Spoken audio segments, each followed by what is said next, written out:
This episode is brought to you by GM Genuine Parts and AC Delco. Get the most out of your vehicle with GM Genuine Parts and AC Delco original equipment. The only parts designed, engineered, tested, and backed by General Motors. You can find your perfect fit for most makes and models and choose from 3 tiers of parts, including GM OE or gold and silver aftermarket parts. Visit gmparts.com for more information. This is Let the Record Show, using common sense. Now, here are your hosts, Judge Richard Weinberg and Chairman Jesse Garcia. Good afternoon. This is Let the Record Show with Chairman Jesse Garcia of the Republican Party. Jesse is the Vice Chair of the State Republican Party and the County Chair of the Suffolk County Party. Our guest is Eric Levine, noted commentator, essayist, and an attorney, joining us again. And I am Judge Richard Weinberg. Welcome back to our show.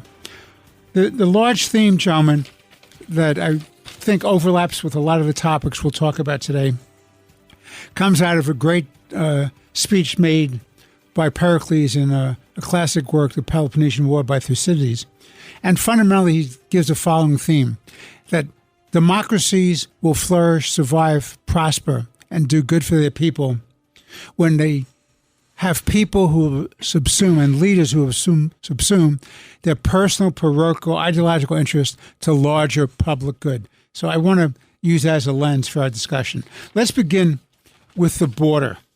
Now, interestingly enough, today, John Catsimatidis and I met with Governor Greg Abbott of Texas. And, you know, he's the same governor that Mayor Eric Adams called a madman.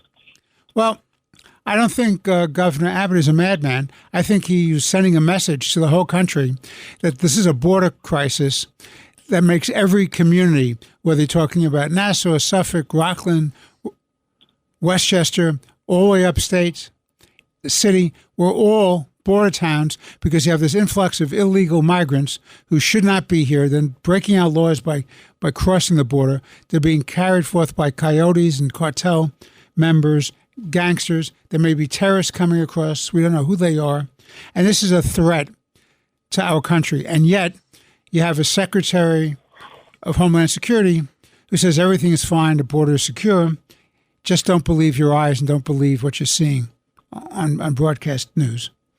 And you have a president, White House is saying they're doing everything possible to protect us and protect the border. I submit to you that this is a failure of the Biden administration to fulfill the constitutional obligation to protect our border and enforce our immigration laws. There's an open door to America. It's unrelenting, and it will destroy us. There's a public health danger, a national security danger, economic capacity we don't have to support the whole world. Cartels, gangs, China's enriched because they're moving the fentanyl through. And then, of course, we've just realized from broadcast news that the Biden administration has flown in over 200,000 people unlawfully through secret flights. And all of this is resulting in unlawful amnesty. Jesse, what are your thoughts on this? My thoughts are very simple. You're absolutely right. This is an unmitigated disaster, self-created by the Biden administration. And I give kudos to Governor Abbott. He was right. He made it very clear that the lack of enforcement of our border, the Biden administration's lack of policy and determination to enforce our borders has made every neighborhood street a border town here in the United States. And I think that he did what he needed to do to protect his constituencies in Texas. Texas is not a sanctuary state. It's not a sanctuary city. New York is, New York City is, and the places that he has been sending these unvetted illegal migrants to, Washington, D.C., New York City, Chicago, Philadelphia, Denver, Los Angeles, to name a few, those are sanctuary cities that, for political reasons, have decided that this was a good idea when there was an election cycle 4 years ago. They got stuck with this ill-fated plan, and now they're paying the burden of it. Right now, New York City, according to Governor Adams, has spent $2 billion on the migrant crisis. They're going to be spending another $5 billion and by the end of this fiscal year, and $12 billion over the next 2 years. And this is not a crisis just for New York City, because we have communities and counties like Suffolk County, Nassau County, and others that have been fighting the Hochul administration, the Biden administration, and the Adams administration from placing these illegal, unvetted migrants in our communities without local control or any local input whatsoever. But think about what Governor Abbott, because the Biden administration has decided not to take action and basically flaunt its constitutional responsibility to keep us safe, they've had to go forward on their own and spend $9.8 billion in funding for Texas border security efforts. They've had to launch and spend money on operations that have been successful, such as Operation Lone Star State. They've installing new floating marina barriers to deter illegal crossings. And the list goes on and on. It goes on and on. If you look at the Texas governor's plan for about 17 bullets, this is something that should have been handled, and it was handled at the federal level under the Trump administration, and was abandoned by the Biden administration. Eric. Well, I mean, from Eric Adams' perspective and Governor Hochul's perspective and the mayors of New York, of Chicago, and the governor of Illinois, from their perspective, everything was hunky-dory as long they could care less that the borders are open, so long as they could accuse Texas of being a bunch of racists for wanting to secure the border. All of a sudden, when as they start to bus in and fly in these illegal immigrants, all of a sudden it's a problem. All of a sudden they're complaining. And really, it kind of rings hollow, because Jesse made the point that New York is a sanctuary city. New York is a sanctuary state. In fact, so what they're doing is they are choosing to not follow the law. They are choosing to violate federal law. They could rescind that, but they choose not to. They just stand and complain that all these illegal immigrants are now Texas. How dare they send their problem up here? But of course, it's a national problem.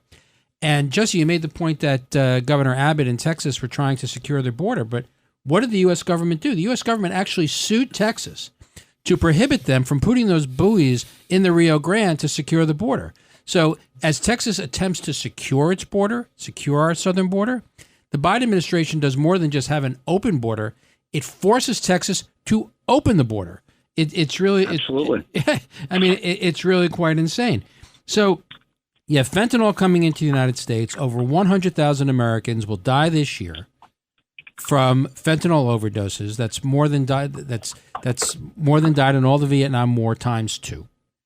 And unless and until the Biden administration fulfills its constitutional obligation of protecting and defending the United States, this problem is only going to get worse. And what is the response in New York? Governor Hochul's brilliant idea? Let's give these people jobs.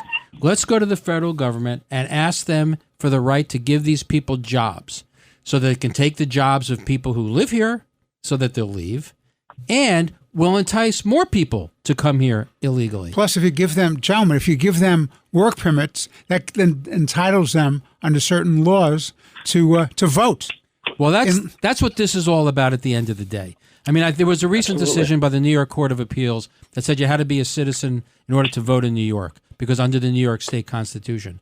But the goal here of the progressive left with the open borders is to get as many illegal aliens in here as possible, have them here under the theory that we'll never be able to deport them, give them a right to give them the opportunity to work, start paying taxes, mainstream them, and eventually just give them the right to vote under the theory that they will all vote Democratic. They will all vote progressive left. That may or may not be true, but the goal here is to get illegal aliens into our country so that they can vote and really disenfranchise American citizens and people who came here legally. Well, I also want to point out to you, in the conversation we had with Governor Abbott today, he said, and I hadn't heard this before, I thought it was very interesting. He said, look, I was sending all these people to Washington, D.C. The only reason I started sending them to New York is because Mayor Eric Adams started attacking me for sending them to New York. I wasn't sending them to New York, but once he gave me the idea and he made a big deal about it, he said, okay, I'll send some buses to New York as well. The mistake at the very beginning was when Adams went to the Port Authority, to the buses, and welcomed them.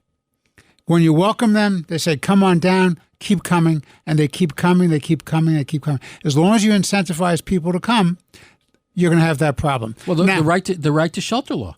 Well, that's very interesting you raise that. Jesse, yesterday in the state Supreme Court out in Staten Island, one of my former colleagues ruled that there is no such thing as a judicial determination of a right to shelter under state law or the state constitution. That's a very, very big decision. No right to shelter. All it was a consent decree with private individuals and the city.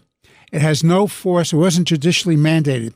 So what I said last night in Katz and Cosby with the borough president of Staten Island, Vito Fossella, I said to him, you know what the problem is? Eric Adams just lost a case that could save him politically and legally. All he has to say is it's now been determined by the courts that there is no right to shelter because he's been arguing, I have to abide by this right to shelter law. What am I supposed to do?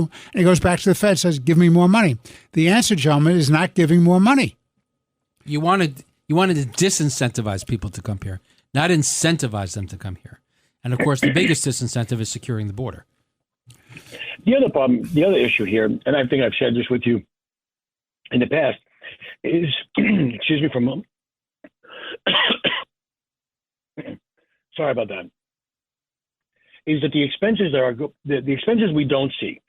We're seeing what the real time right here in New York City and New York State is. It's affecting us. We understand what cities and and states like Texas are also spending. What's amazing is that an acquaintance of mine who works for an engineering firm that under the Trump administration was doing the engineering on building the wall.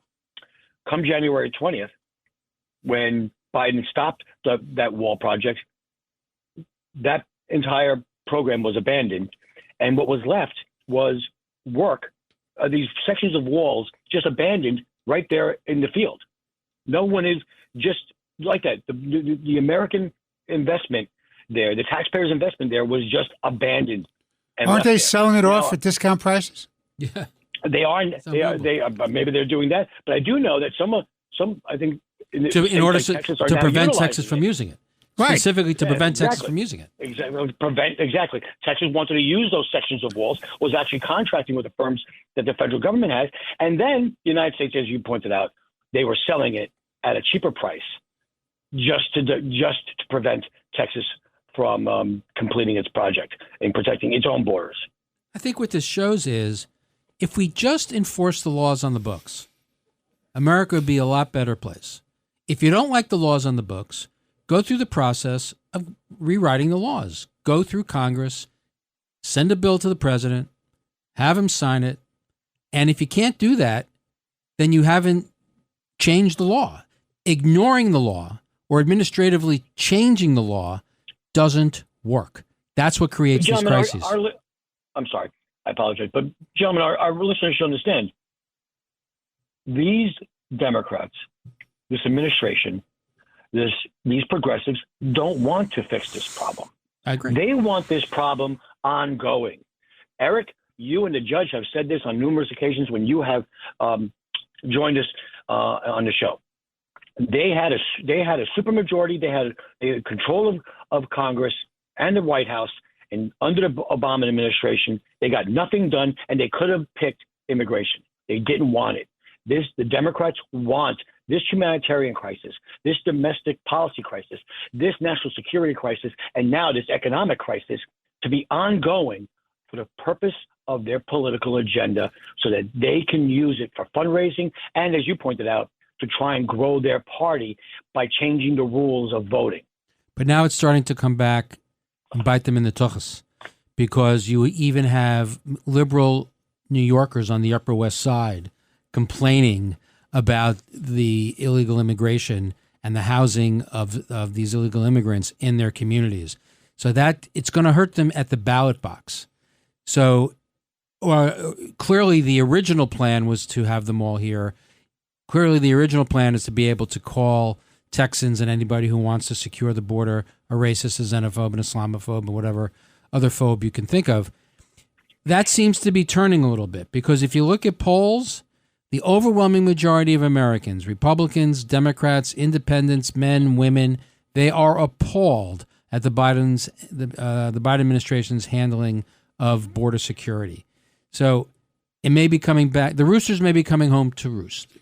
Well, what Governor Abbott said today in our meeting is he's desperately afraid that another Biden term, and that's assuming, as we say in our business, assuming facts, not evidence, that he'll be able to be reelected and he'll survive 6 years, one way or the other, mentally or physically. But he said that means it may put the United States in such a situation that will not be able to recover. It will cause permanent injury, irreparable injury that we can't get beyond because of all the things that are happening. And that's what the governor's real concern is. I would just want to leave a final thought on this before we take our break. One of the interesting things about Biden is his total lack of responsibility. He snubbed the mayor of the city of New York and wouldn't give him a meeting during the UN week. And Adams wanted desperately to have that meeting. And New York is paying a price for Adams having the courage to say, not everything he should say, but saying it's a federal problem. What Adams should be saying, it's a border problem, and the feds have failed to secure the border. And as Jesse and Eric and I have been saying, and they're not enforcing the constitutional obligation to protect our country and enforce the laws.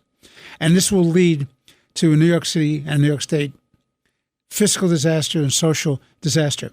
And then he meets with Hochul and he waltzes around. He says, well, I'll give you a little bit more money.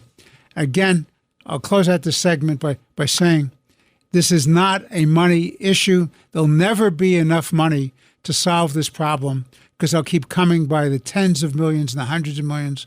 And civilization is at stake because look what's going on in Europe with the influx from the Middle East. They're destroying Western civilization, Judeo-Christian world in Europe as we speak. You have 500,000 Syrians busting the doors through Greece to get into the rest of Europe. This is a very big deal. Well, basically the theory is, what are there, 7 billion people in the world, 8 billion people in the world, however many there are. According to the progressive left, they all have a right to be here. All they have to do is walk in, and we have to feed them and shelter them. It can't function. It can't work. Civilization cannot work without national boundaries and borders that are secure. Let's take a break. This is Let the Record Show with Chairman Jesse Garcia of the Republican Party, our special guest, Eric Levine, noted commentator, essayist, and attorney. I'm Judge Richard Weinberg. Please stay with us. We'll be back in a few moments with more interesting conversation. This is Let the Record Show. Now, here are your hosts, Judge Richard Weinberg and Suffolk County Republican Committee Chairman Jesse Garcia. We're back with Chairman Jesse Garcia of the Republican Party, Eric Levine, a noted attorney, essayist, and political commentator. I'm Judge Richard Weinberg. So yesterday, Eric, in one of your famous lunches, we had Senator Dan Sullivan of the state of Alaska as your guest in your forum, which is really a think tank, and I love going across the street to lunches. I think I probably like coming across the street to your lunches more than you like coming across the street to studio. Well, and that's probably because you supply food. lunch. You don't serve supply anything. lunch. So feed them and they shall come. Jesse, you have to come in. He has a very good spread. Oh, got to make sure we do that. Okay. So After November 7th. Okay, fair enough. So Senator Sullivan is on the Armed Services Committee. He's an expert on energy. He has a leadership role in the Senate in terms of a common sense vision about what we need to sustain and foster U.S. interests and make us safe. So what happened yesterday? What did Senator Sullivan talk to us about, Eric? So his three major points, or three major topics, were energy, the craziness of the Biden energy climate agenda, Taiwan, and Iran. So on energy, he makes the point, quite persuasively, that the climate hysteria really achieves nothing other than to weaken America at home and abroad. If you look at the Paris Climate Accords, even John Kerry will admit it has accomplished absolutely nothing in terms of change, in terms of impacting the climate. China and India and the developing world are the largest polluters in the world. They continue to build coal-fired plants and burn coal. China is importing more and more oil every year, and burning it into the atmosphere. And unless and until those, China, India, and the developing world curtail their use of fossil fuels, there's going to be absolutely no hope of making any impact on climate change. So the emphasis should be on mitigation. But what it also shows is from the progressive left's agenda, since there are solutions to the climate issue, and that's called nuclear energy and natural gas. The thing that has had the greatest impact on reducing carbon emissions is fracking. But what is enemy number one of the progressive left? It's fracking. Because if you solve a problem, it's not a crisis. And if you don't have a crisis, there's no need for government intervention. So we need a crisis to have government intervention. And what is the government intervention for? It is for a government takeover of various sectors of the economy. We had a healthcare crisis, so we created Obamacare. Now you have a government takeover more and more of the healthcare industry. Similarly with the climate. You have a climate agenda, you create climate hysteria, the world is ending. For about the last 30 years, the world is ending within the next 9 years. Every day we get closer and closer to Armageddon, but every day it goes further and further away. It's called cognitive dissonance. Yeah, it's called lunacy. It's called absolute lunacy. So since the goal is socialism, since the goal is a government takeover, the way you do that is to create a crisis because it requires government action. However, under the George W. Bush administration and under the Trump administration, the United States both led the world in reducing its carbon footprint and growing its GDP. Why? Because we relied on American ingenuity, entrepreneurship, investment, and capitalism. If you allow money to flow rationally to people who have good ideas will follow and solutions will follow. But notwithstanding the fact that we were minimizing and reducing our carbon footprint and growing our GDP, that means there's no crisis. So the part of the primary goal behind the climate agenda and the Green New Deal is to shut down the solutions of natural gas, shut down the solution of nuclear energy, frustrate entrepreneurship, shift from capitalism to socialism, so that the United States will fail, and in its place we need the government will come and save us. The government will take over the energy sector. The other thing he was talking about I want to get Jesse's thoughts. Okay, so that's what Senator Sullivan was talking about with respect to energy. What are your thoughts on that, Jesse? I completely agree with the senator because he's on the mark. One of the problems we've done is we've abandoned the United States under the Biden administration has abandoned its energy independence through its actions on the Keystone pipeline and other matters. And what I find amazing is that you see these politicians and you see these Democrats, especially the progressive left, in one way they are denouncing fracking, but on the other side they're profiting off of it. We have a situation here where a candidate for legislator, he's an assemblyman, Steve Engelbright, we defeated him last year after a 40-year career, and he's coming back for again. But while he was making sure voting and extolling that we should not be fracking in New York City, he was profiting over fracking and natural gas wells in Texas and other regions. If they talk out of both sides of their mouth, when it's good for their pocketbook, these individuals will be quiet about it. When it's good for their politics, they do that. And we're at the end, we here, the consumer at the end, is the one that suffers the most. As Eric pointed out, and as Senator Sullivan stated yesterday in his presentation. Right. Well, one of the here's I think one of the best examples of the lunacy of the Green New Deal. They want to destroy the auto industry and just end the combustion engine and replace it with electric cars. Mm-hmm. So what does that entail? First, of course, you need rare earth minerals. We have them here, but we're not allowed to mine for them, so we have to get them someplace else. Who has them? So Afghanistan, China, Central Asia, where we have no presence. in many places in the world that are our enemies. And where do we get the rare earth minerals from? We ultimately start buying them from China. The strip mining in order to extract the rare earth minerals does horrible damage to the environment. Okay, now we have the carbon footprint associated with that is almost equal to the lifespan of a combustion engine on a regular car. Okay, so now we have the battery for the electric vehicle. You got to plug it in. We already have an electric grid that is overtaxed. Can't meet the needs of our electricity needs right now. So what we're going to do is we're going to infuse millions of electric cars into the electric grid. We just can't handle it. So you plug in the car, you plug it in to charge it up, and somehow magically these things are supposed to charge. The electricity has to come from somewhere. California, do you know where they get their electricity from in order to charge these electric vehicles? From coal-fired plants in Nevada. You can't make this crap up. You can't make this up. They won't even burn their own coal in California because that would violate California law. So they will buy the electricity from Nevada, where they burn coal to make the electricity to satisfy the needs of the electric car that they're forcing everybody to buy, which leads to brownouts across the state.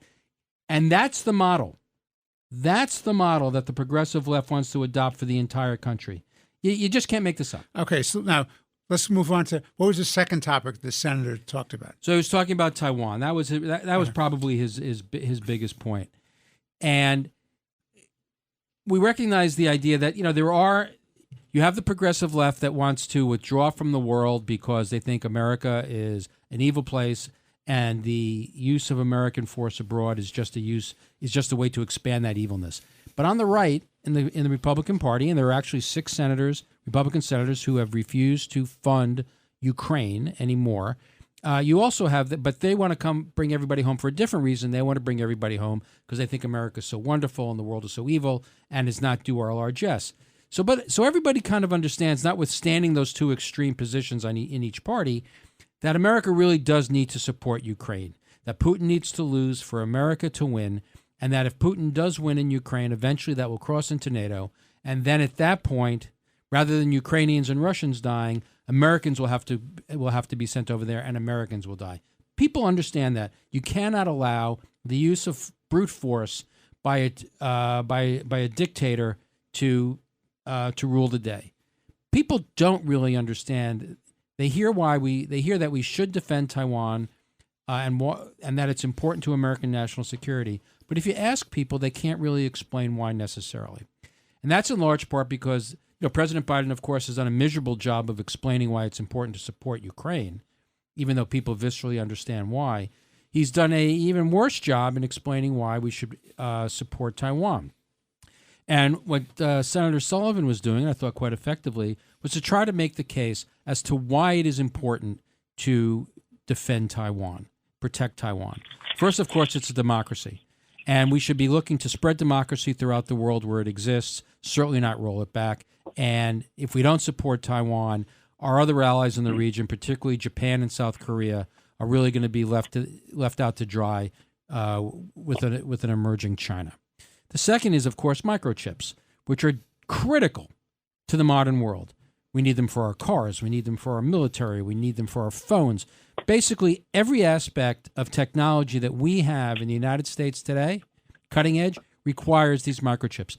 And some disproportionate percentage of it, what did he say, like 75, 80%, is currently manufactured in Taiwan. Now, of course, it's much better for the United States if we manufacture them here, and we should be working diligently to try and build that industry here. But right now, that's just not real.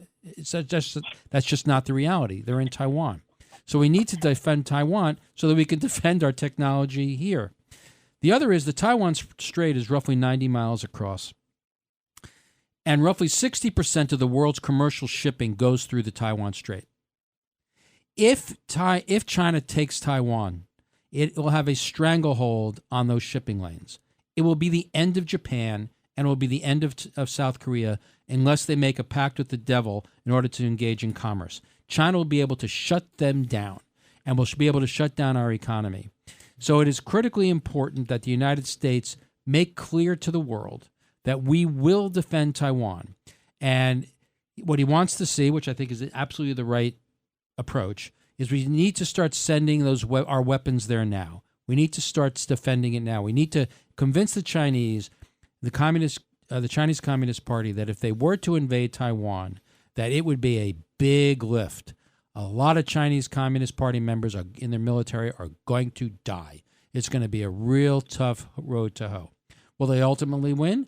I don't know. Hopefully not. But it'll be a huge price to pay. The scary point he made is that the United States military is currently not capable of defending Taiwan. We are underfunded. If you look at the Biden defense budget, after inflation, we're actually cutting the defense budget. If you add to it the fact that a significant portion of the budget goes to pay increases for our servicemen and women who deserve every penny that they're paid, that's that much less money that's going to go to developing new weapon systems and building new weapon systems. Jesse. I mean, this is like, for me, as a no-brainer. We've discussed this on numerous occasions. And, this is, in the case of Taiwan, Senator Sullivan has a frontline view of this. As he's pointed out, and he's been a stalwart of dealings with China. And I appreciate the fact that he is very blunt, very direct. I guess that comes from his military background, where he says the only way we can deal with China is through strength. They will take any capitulation or any hesitation, let me just put it that way, as an avenue for them to advance. As Eric pointed out, maintaining Taiwan as a free and democratic state of its own is critical to the economy there, global trade there. And it's important to us domestically here in our national security. I think that, we cannot, just wring our fingers here and hope for the best. While we're hesitating here in the United States, they're marching, they're moving forward. And in the case of Ukraine, I believe that everyone does believe that we need to support Ukraine for whatever reasons it may be, but for the one that everyone can agree. Better to stop that Russian bear there without the infusion of American troops, the better. I think what we're seeing in even the common sense type of senators and conservatives there is the manner in which the monies may be spent or has been spent. There's a little bit of I believe there's not a little bit, there's a trust factor or a lack of trust factor at times with Ukraine, the way it's conducted itself, not during possibly this war, this incursion, but in the years leading up to it. I think that, in my view, these are the most dangerous times that we've faced in my lifetime. And I don't think the world has faced anything like this except in the 1930s on the eve of World War II. And the same cavalier attitude, the same negligence on the part of the Western democracies against these threats to civilization, to world peace, to freedom, is replicating itself. People ignored it at their peril. They appeased at their peril. They thought they would buy peace in our time, as Neville Chamberlain said after his famous meeting with Mr. Hitler at Munich. And what happened? They had war anyway. They were unprepared for war because they believed their own rhetoric that by making nice, that you can appease somebody who's psychologically and morally and militarily committed to world control, domination. And when you're dealing with people like that, the only thing they respect, the only thing they understand is countervailing force, the willingness that they have to pay a price. Is called deterrence. And without deterrence, you let Russia get away with Ukraine. Poland's got a real problem. Some of the other Eastern European countries have a problem. Without making sure that China doesn't make a move against Taiwan, as both of you gentlemen pointed out, this is a threat against South Korea, against Japan, against the Philippines, and, by the way, could very well be a threat against New Zealand and Australia in that area of the world. Well, Australia is particularly important to us. Yeah, these are very big deals, a very big stake. You cannot hide your head in the sand and say it's going to go away. You cannot assume good faith on part of your adversaries. Their goal is world control domination to make sure that we are marginalized. The United States and Western civilization is marginalized. We have to take the break. Kevin has given us that world-famous sign. We'll take a break. We'll be back in a moment. This is the Long Island Report with Chairman Jesse Garcia of the Republican Party and our esteemed guest, Eric Levine, noted commentator, essayist, and attorney. I'm Judge Richard Weinberg. Please stay tuned. If you're having problems with your septic system and you're tired of spending so much money each year to have it pumped, then SeptiClean is the answer for you. SeptiClean is an advanced specially formulated blend of bacteria used in the treatment of home and commercial septic systems. The breakdown of waste in your system relies on biological activity of naturally occurring bacteria. SeptiClean restores the natural biological process in your septic system and boosts the existing biological activity. SeptiClean is completely safe on all plumbing and can help prevent expensive emergencies in pumping. SeptiClean has approximately 6 to 100 times the bacteria count of other leading off-the-shelf brands in a 1-year supply. SeptiClean comes in a water-soluble pack, which you flush down the toilet once a month with no mess or stress. Save time, money, and maintenance on your septic system. Find SeptiClean at Emporium True Value Hardware on Main Street in Sag Harbor or visit micro-tab.com. That's micro-tabb.com. Micro-tabb.com. Here at the Almond Joy Factory, where tropical vibes abound, we use soft, fresh-tasting coconut. The crunchiest almonds and delicious chocolate candy. Ah, but do you know what our most important ingredient is? Sometimes you feel like a nut. Sometimes you don't. Almond Joy's got nuts and something even way better than that. Yes, Almond Joy is made with almonds and joy.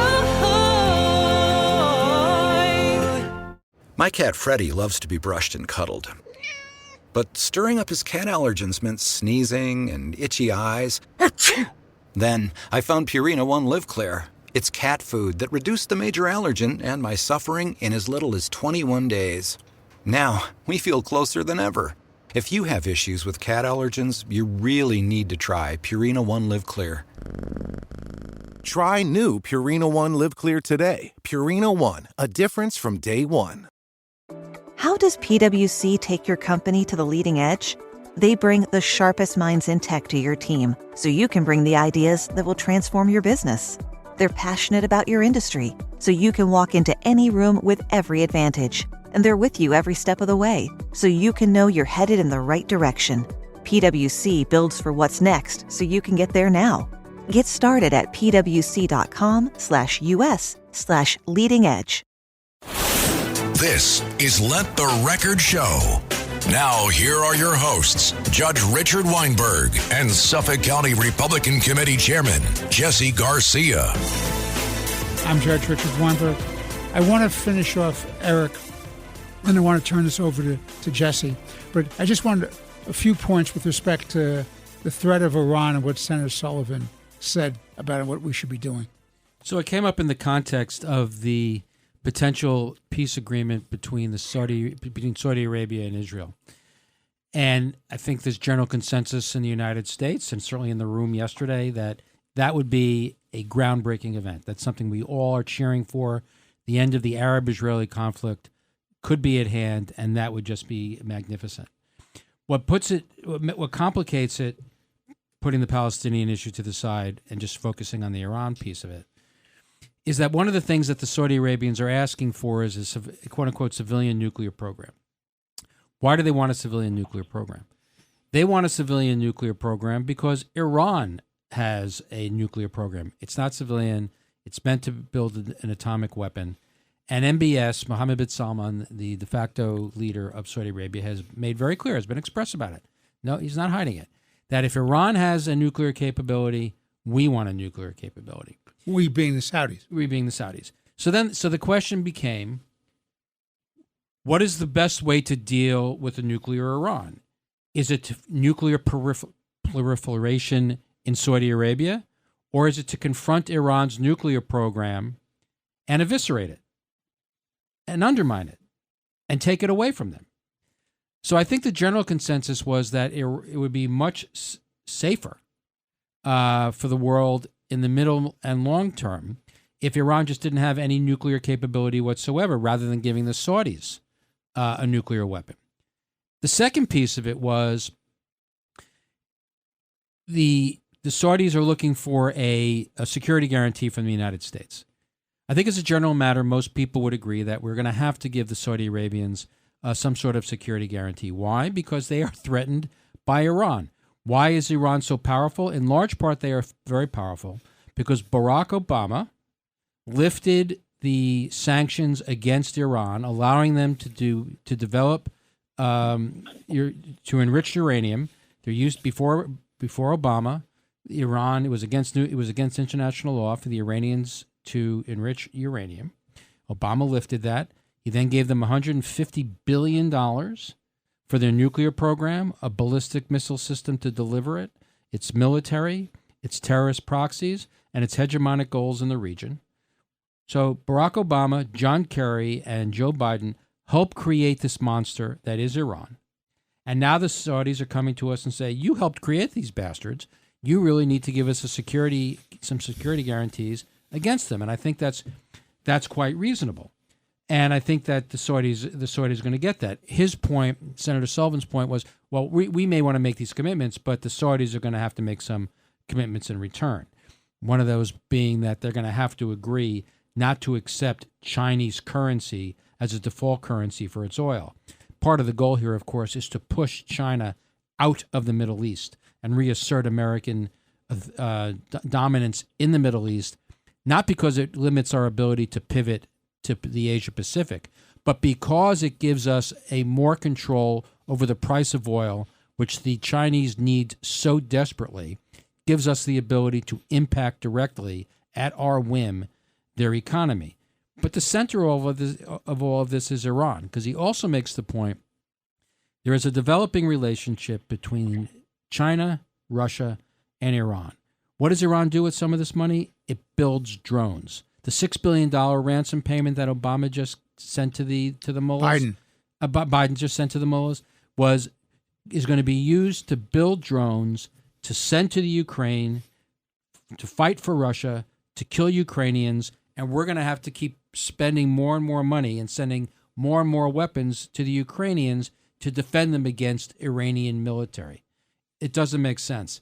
So Iran is a critical piece to what is developing in the world today, to the point you made, Richard, about the relationship between China, Russia, and Iran. Anyone who has not read it, I implore you to read Walter Russell Mead's piece in yesterday's Wall Street Journal, the September 26th issue of the Wall Street Journal. He talks about how evil is on the march and that not since the 1930s has the United States faced such a threat. Then it was, of course, Germany, Japan, and Italy. Now it's China, Russia, and Iran. And that the United States is doing nothing to push back. That needs to change. All right. So, Jesse, I want you to focus on something I'm deeply concerned about. I'm concerned about America being a land of freedom and freedom of choice and freedom of opportunity. And you have the left using all kinds of social coercion to try to get their will established and to impede our freedom of choice. And this covers a multitude of issues. I'd like your thoughts on the social coercion by the left. This has been an ongoing agenda that step by step and every year has been moving forward, that has basically have a government, a socialized government in the eyes of the left, to take over the lives of the individual or average citizens. It takes every aspect, whether it be education, our educational curriculum, energy, free speech, cars and appliances, sexual identity. The left wants to coerce it. And then listen, and from my small corner of the world, the mainstream media and the big tech and the corporate enterprises are part and parcel of this. They are their partners in basically making this great nation of ours more socialist and more progressive and alerts to the left. I mean, here we have an agenda by elected officials in New York where they basically say, they mandate that we have to get rid of gasoline, gas-fueled vehicles by an arbitrary date of 2024, 2023, 2030, whatever it may be. Then they say they impose these mandates that say you can't have natural gas to heat your stoves. They're basically taking away your stoves. They do this with cars. They do it with energy. They've done it with speech, more so than anywhere else, where people, this cancel culture and this woke agenda has come forward and canceled any voice that rises that is in opposition to those people who have the perception or the perceived hands on the power levers here in this country. They've indoctrinated our children. They've been doing it first in academia, in our universities and our colleges, and now in our K through 12 schools. We're an ongoing battle between parents, students, teachers, and teachers' unions continue to fight forward on this. And they use issues like sexual identity. I got to tell you something. I don't think there's any 7-year-old, 8-year-old that has the capacity, both mentally, emotionally, or physically, to determine, to have discussions about their identity politics or their gender identity right now. But this is a way, overall, for Big Brother, the nanny state, to take over the lives in every aspect of it, of the average American, the average New Yorker, the average citizen, and then wipe away individuality. Well, I think that's a real problem. And for people who profess to say they care about America being the home of the free, where you have freedom of opportunity and freedom of speech and freedom of your own decision-making on your own lives, this is all about coercion. As you correctly point out, Jesse, it's energy, it's appliances, it's cars, it's the educational curriculum, it's free speech and discussion in academia, and it's sexual identity. It's just an amazing phenomenon how on every front you think about, they have a position and they want to subvert independence by everybody else. We have to take a break. We will be back. This is Let the Record Show with Chairman Jesse Garcia of the Republican Party. Our guest, Eric Levine, noted commentator, essayist, and attorney. I'm Judge Richard Weinberg. Please stay tuned. We'll be back for our final segment of this week's show in just a moment. Ryan Reynolds here from Mint Mobile. I don't know if you knew this, but anyone can get the same premium wireless for $15 a month plan that I've been enjoying. It's not just for celebrities. So do like I did and have one of your assistant's assistants switch you to Mint Mobile today. I'm told it's super easy to do at mintmobile.com/switch. Upfront payment of $45 for 3-month plan, equivalent to $15 per month required. Intro rate first 3 months only, then full price plan options available. Taxes and fees extra. See full terms at mintmobile.com. It's the Smucker's Uncrustables podcast with your host, Uncrustables. Okay, today's guest is rough around the edges. Please welcome Crust. Thanks for having me. Today's topic, he's round with soft, pillowy bread. Hey. Filled with delicious PB&J. Are you talking about yourself? And you can take him anywhere. Why'd you invite? And we are out of time. Are you really cutting me off? Uncrustables are the best part of the sandwich. Sorry, Crust. Starting a business can seem like a daunting task, unless you have a partner like Shopify. They have the tools you need to start and grow your business. From designing a website to marketing to selling and beyond, Shopify can help with everything you need. There's a reason millions of companies like Mattel, Heinz, and Allbirds continue to trust and use them. With Shopify on your side, turn your big business idea into... Sign up for your $1 per month trial at shopify.com/special offer. At Sephora, we've got what you want because you're obsessed with your skin, and we're obsessed with what it needs. Sephora has the best products to help you get beautiful, glowing, radiant skin. With an extensive, inclusive range of results-driven formulas and in-store beauty advisors to help you find exactly which are right for you, the best skincare is only at Sephora. Sephora, for all your skincare. This is Let the Record Show. Now, here are your hosts, Judge Richard Weinberg and Suffolk County Republican Committee Chairman Jesse Garcia. We're back on Let the Record Show for our final segment with Chairman Jesse Garcia of the Republican Party. I'm Judge Richard Weinberg. Well, we've talked about a lot today, but I want to tell you about a big problem that's going on in America today. Only one. There's only one. Give me a week and I'll give you a second one. Come back next week, we'll give you a second. I'm talking about the total weaponization of the criminal justice system. I'm talking about the corruption, influence peddling scandal surrounding the Biden family, influence peddling, which may implicate the then Vice President of the United States, now President of the United States, Joe Biden. I want to talk about how David Weiss, who is now the special counsel, deliberately and calculatedly allowed the statute of limitations to run on some of the most serious charges of corruption and payoffs to the Biden family, with rewards going back allegedly to Joe Biden, then Vice President. And they've let the statute of limitations run. So even if you could prove it, you can't go back and try people on that. That was awful. So how do you believe in equal justice for all when the U.S. attorney, now the special counsel, Weiss, who's totally unqualified to do the job because he should be investigating himself and his office about why they let that happen. Now, the whole agenda is to be covering up for the Bidens. That's what he was doing. Now, an interesting piece came out in the New York Post, and I believe it came out from Miranda Devine, who's been on top of this issue from the very beginning. The Laptop from Hell was her thesis, and she showed that it really was, in fact, Hunter Biden's laptop, and it implicated the influence peddling. The FBI assistant director who's in charge of counterintelligence in the Southern District in New York was prosecuted by the Southern District of New York, and he pled out to tax evasion. Now, why is that important? Because he was getting paid by the same people that were paying Hunter Biden and his colleagues in the influence peddling allegations. So the question becomes, why did the Southern District just give him a deal on tax evasion and not look about what the influence was between this guy who's in charge of counterintelligence and the Biden? Now, why do I say there's something there? Because Miranda Devine has shown that there was a tip-off by somebody, a mole within our U.S. FBI. A mole tipped off 4 Chinese spies that they were about to have their cover blown, they were about to be indicted, and somebody gave them that signal, and they fled the country. And you know who was involved in that, and shown by emails, according to Miranda Devine?